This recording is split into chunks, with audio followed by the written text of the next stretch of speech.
Hello, Fáilte. Welcome to the next episode installment in the reading of the Táin Bó Cuailnge, the Cattle Raid of Cooley, with myself, Lora O'Brien. If you're new to the channel, you're very, very welcome. It's an odd one to start on, so make sure that you go back to the playlist. That is the Táin Bó Cuailnge playlist, the Cattle Raid of Cooley.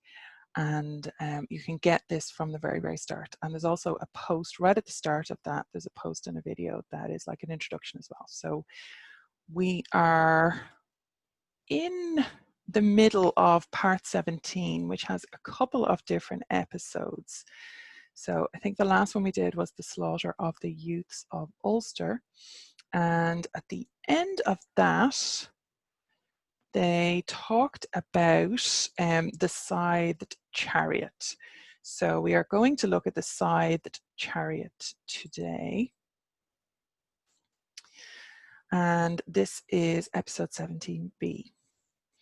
So thereupon the charioteer arose and donned his yeoman's suit for charioteering.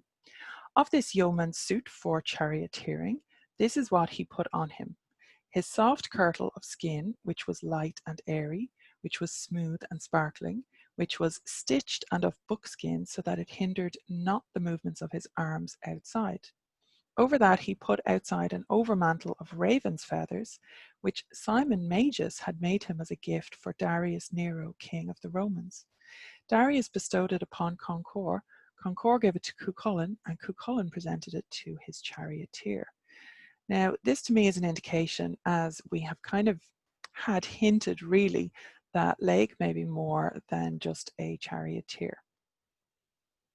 So that is, as far as I know, that's never really kind of made clear or never really expanded on, but there are these like little tantalizing hints that Lugh may be more than he seems. And to me, there is an element, and this is very, very much my personal gnosis now, but there's a story of Jarek Cora, and he was a servant to Fionn McCool. And there's a whole other story there. I think I have it on my blog actually. It's DEAORG So I would say that I would post it underneath, but I probably will forget. So if I remember, I'll post it underneath. If not, go and search on my blog for that.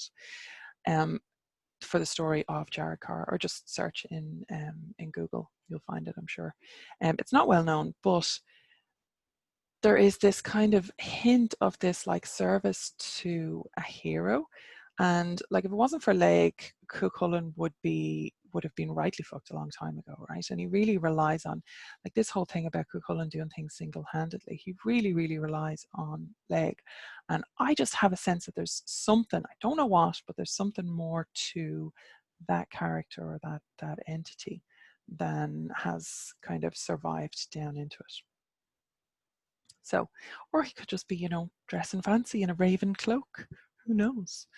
So the same charioteer took the crested, plated, four-bordered battle cap with variety of every colour and every figure, reaching down over the middle of his shoulders behind. It was an adornment for him and not an encumbrance. With his hand he placed the red-yellow frontlet, like one red-golden strip of glowing gold smelted over the edge of an anvil, on his forehead as a token of charioteering, to distinguish him from his master. He opened the hobbles that fastened his steeds and grasped his gold-mounted goad in his right hand. In his left hand he seized the lines, that is, the bridle reins of his horses, for restraining his steeds before performing his charioteering. He next threw the iron-sheathed, gold-bedecked coats of mail over his horses, so the horses are getting armoured here, so that they covered them from forehead to forehand. The chariot was studded with dartlets, lancelets, spearlets, and hardened spits, so that every portion of the frame bristled with points in that chariot, and every corner and end and point and face of that chariot was a passage of laceration. Passage of laceration. Then cast he a spell of concealment over his horses and over his fellow. Well, will you look here at the magician who is the charioteer? so that they were not visible to anyone in the camp, while all in the camp were visible to them. Well indeed was it that he cast that charm, for on that day the charioteer had to perform the 3 gifts of charioteership, namely leaping over a cleft in the ranks, unerring driving, and the handling of the goad. Then arose the champion and battle warrior, and the instrument of Bibes' corpse fold among the men of the earth. So this is connecting. We had a couple of questions actually about Nevin showing up and basically helping Kukulen by screaming over the battlefield. That was in one of the previous episodes. And Nevin, who is the Bive, right? And basically the Bive does what she wants, right? Nevin does what she wants. And they are going to be interested in death and battle and fury and, you know, killing men through the fear of their cries. And in one sense, it doesn't matter to them who, you know, who is fighting. This is bigger, you know, the idea of death, of the Bive getting her due, really. So the instrument of Bive's corpse fold among the men of the earth. This is not like an accolade that's being put on Kukulen. This is, he is feeding the Bive death. And, you know, that's not necessarily a good thing. So Cukulen, son of Sualtam, and he donned his war dress of battle and fight and combat. To that war dress of battle and fight and combat, which he put about him, belonged 27 waxed, board-like, equally close skin tunics, which were girded by cords and swathings and ropes on his fair skin, to the end that his wit and reason might not become deranged when the violence of his nature overcame him. So he's basically binding himself so that he doesn't go into his warp spasm, is what it seems like. But the idea of the waxed board-like equally close skin tunics, there is reference in, I'm not sure if it's specifically Irish, but definitely in like what would be Bronze Age or Iron Age cultures. There's evidence of waxed or resin coated linen. So the tunics might be wool or might be linen, but when the panels were coated in this resin, or, you know, and probably would be waxed up after as well, actually, they go harder than rock, pretty much, depending on the resin, obviously, but that could be what's being referenced here. But it's being bound to him so that he contains his rage, the violence of his nature. So there could be a magical element to that as well, in complete fairness, as well as maybe an armoring element. So over him he put on the outside of his battle girdle of a champion, of tough tanned stout leather, cut from the 4 quarters of 7 ox hides and yearlings, so that it reached from the slender parts of his waist to the stout part under his armpits. He was used to wear it to keep off spears and points and irons and lances and arrows, for in like manner they would bound back from it as if from stone or rock or horn they rebounded. Then he took his silken glossy trews with their band of spotted pale gold against the soft lower parts of his loins. Here's an image for you.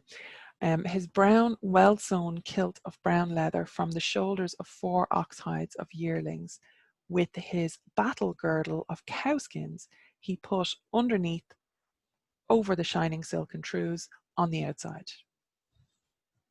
So I think I need somebody to draw all that for me, because my brain can't quite parse what's going on there layers wise. That makes sense. I have issues with 3D and spatial reasoning. I'm dyspraxic, and it is yeah, my brain can't kind of quite put all that together. So if anybody wants to draw it, feel free.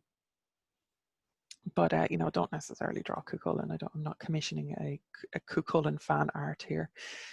So then the king warrior seized his battle arms of battle and fight and combat. Now, calling Kukulen a king is a bit of a stretch. He is not a king of anything or anywhere. I think that's probably like the king of warriors. So I just wanted to kind of clarify that, as in like a status thing among warriors, not the king of anything. So this is what belonged to those warlike weapons of battle. He took his 8 little swords together with the bright-faced, tusk-hilted straight sword. He took his 8 little spears besides the 5-pronged spear. He took his 8 little darts together with his javelin with its walrus tooth ornaments. Walrus tooth. He took his 8 little shafts along with his playstaff. He took his 8 shields for feats together with his dark red bent shield, whereon a show boar could lie in its hollow boss. So the boss on the shield is the rounded plate on the outside of the shield, with its very sharp, razor-like, keen-cutting, hard iron rim all around it, so that it would cut a hair against the stream because of its sharpness and fineness and keenness. So the shield itself has that edge on it. It's not just a defensive weapon, it's an attacking weapon as well. So when the young warrior would perform the edge feat withal, it was the same whether he cut with his shield or his spear or his sword. So the edge feat is one of, we talked about the feats of Kukulen in a previous video as well. And I went into my theory that these were, this was a martial arts, they were forms or styles of a martial art, a native Irish martial art. So the edge feat obviously can happen. It is a cutting, obviously it's a blade involved, and it was the same whether he cut with his shield or his spear or his sword. So next he put round his head his crested war helm of battle and fight and combat, whereout was uttered the cry of 100 young warriors, with the long drawn wail from each of its angles and corners. So it's a talking, well, a wailing crested war helm at least. For this was the way that the fiends, the goblins, and the sprites of the glens, and the demons of the air screamed before and above and around him, what time he went forth for the shedding of blood of heroes and champions, exulting in the mighty deeds wrought underneath it. So this is the Gennessy Glynna again, and the Bonaneg and the Bochaneg, and we've come across them before, particularly when when Nevin was released over the battlefield. Well, not released, when Nevin rode out, let's call it, or flew out over the battlefield. All of these various demons and she creatures came with her and were shrieking through the air as well. So this is connecting that to the crested war helm of battle.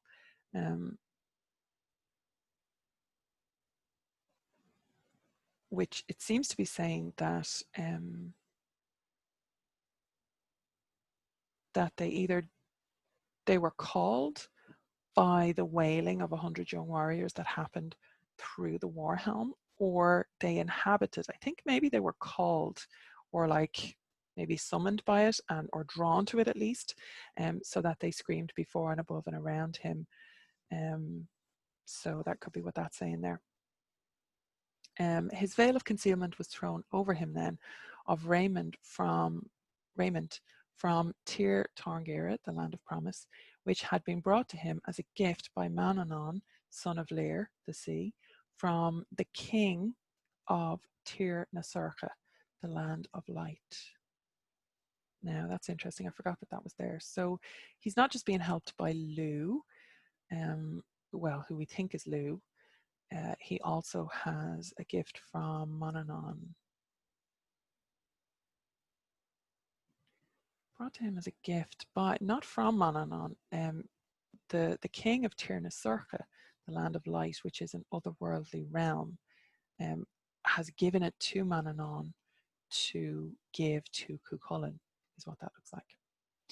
So then took place the first twisting fit and rage of the royal hero Kukulen, so that he made a terrible, many-shaped, wonderful, unheard of thing of himself.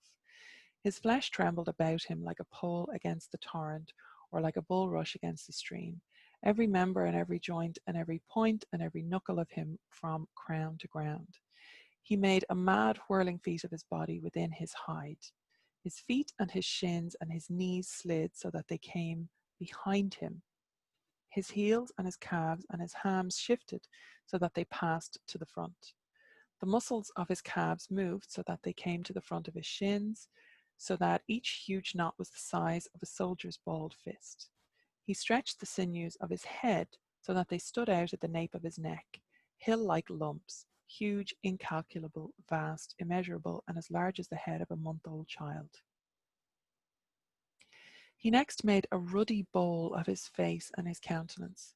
He gulped down one eye into his head so that it would be hard work if a wild crane succeeded in drawing it out onto the middle of his cheek from the rear of his skull. I presume the wild crane reference is to the the long beak that, so he's put his eye down into his head so far that a crane with its long beak would have difficulty in drawing it out. The other eye, its mate, sprang forth till it came out on his cheek. His mouth was distorted monstrously. He drew the cheek from the jawbone so that the interior of his throat was to be seen. His lungs and his lights stood out so that they fluttered in his mouth and his gullet. He struck a mad lion's blow with the upper jaw of its fellows so that as large as a wether's fleece of a 3-year-old was each red, fiery flake, which his teeth forced into his mouth from its gullet. There was heard the loud clap of his heart against his breast, like the yelp of a howling bloodhound or like a lion going among bears. There were seen the torches of the bive and the rain clouds of poison and the sparks of glowing red fire, blazing and flashing in hazes and mists over his head, with the seething of the truly wild wrath that rose up above him. I don't know what the torches of the bive are, but again, the bive is being used there, I believe, as a descriptor rather than actually having ownership of anything particularly about Kukulen here. The bive as a noun, basically. The same way the Mórrígan is put in there sometimes as a noun. His hair bristled all over his head like branches of a red thorn thrust into a gap in a great hedge. Had a king's apple tree laden with royal fruit been shaken around him, scarce an apple of them all would have passed over him to the ground, but rather would an apple have stayed stuck on each single hair there, for the twisting of the anger which met it as it rose from his hair above him. The lawn lath, the champion's light, stood out on his forehead, so that it was as long and thick as a warrior's whetstone. As high and thick, as strong, as steady, as long as the sail tree of some huge prime ship was the straight spout of dark blood which arose right on high from the very ridgepole of his crown. He's a blood fountain. That's good. So that a thick black fog of witchery was made thereof, like to the smoke from a king's hostel, what time the king comes to be ministered to a nightfall of a winter's day. There you go now. So all of that in conclusion, again, goes to show Kukulen is not a human or mortal man. He is otherworldly. There's the gifts from the other world, definitely. There's the magic from the charioteer, would have otherworldly connotations as well. Whether through the charioteer being an otherworldly being or creature himself, or whether just through having access to that magic in the other world. And all of this description is definitely, really, really underlines how non-human obviously Kukulen is, as well as having a control or an affinity at least with the she creatures that are, the Genetic Lina and all of those. So when now this contortion had been completed in Kukulen, then it was that the hero of valor sprang into his scythed war chariot, with its iron sickles, its thin blades, its hooks and its hard spikes, with its hero's 4 prongs, with its opening fixtures, with its stinging nails that were fastened to the poles and thongs and bows and lines of the chariot. It was then he delivered over his chariot the thunder feet of 100, and the thunder feet of 200, and the thunder feet of 300, and the thunder feet of 400, and he ceased at the thunder feet of 500. For he did not deem it too much that such a great number should fall by his hand at his first onset and his first battle assault on 4 of the 5 grand provinces of Erin. In such wise fared he forth for to seek his foes, and he drove his chariot in a wide circuit around about the hosts of the 4 grand provinces of Erin, and he led his chariot a heavy way. The chariot's iron wheels sank into the ground so that the earth dug up by the iron wheels might have served for a dune and a fortress. So did the chariot's iron wheels cut into the ground. For in like manner the clods and boulders and rocks and the clumps and the shingle of the earth arose up outside on a height of the iron wheels.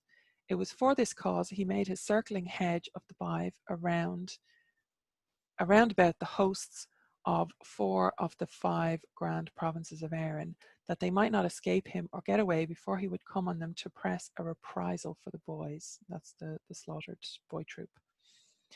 And he went into the midst of the ranks and mowed down huge walls of the corpses of his foes and enemies and opponents in a great circle around about the host.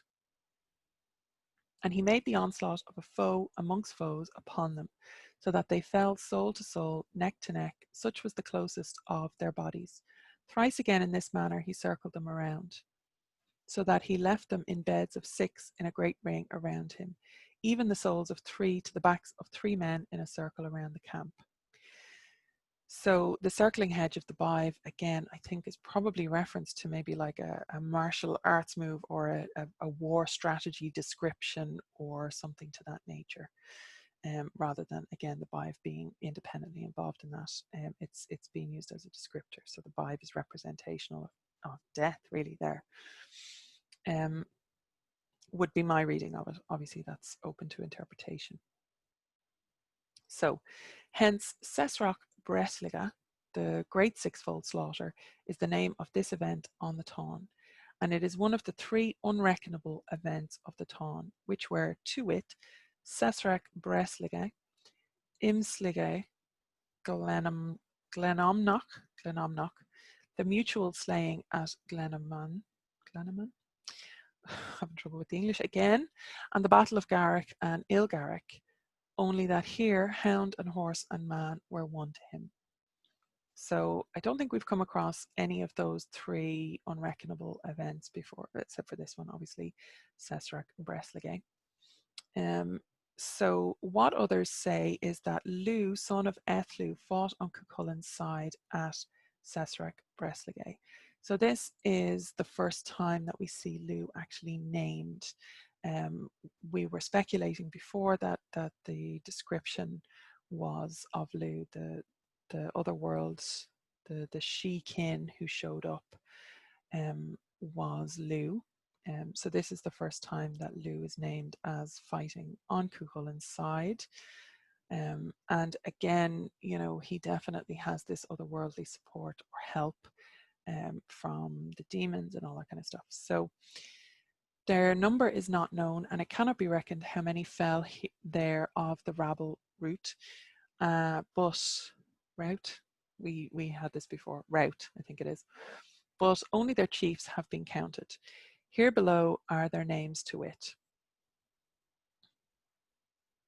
So these, the rabble rout are the men of Erin, basically. So these are the chiefs that have been named or whose names have been recorded. So the 2 Chernad, the 2 Chalad, 2 Keir, 2 Keir. I think those are spelled differently but pronounced very similarly.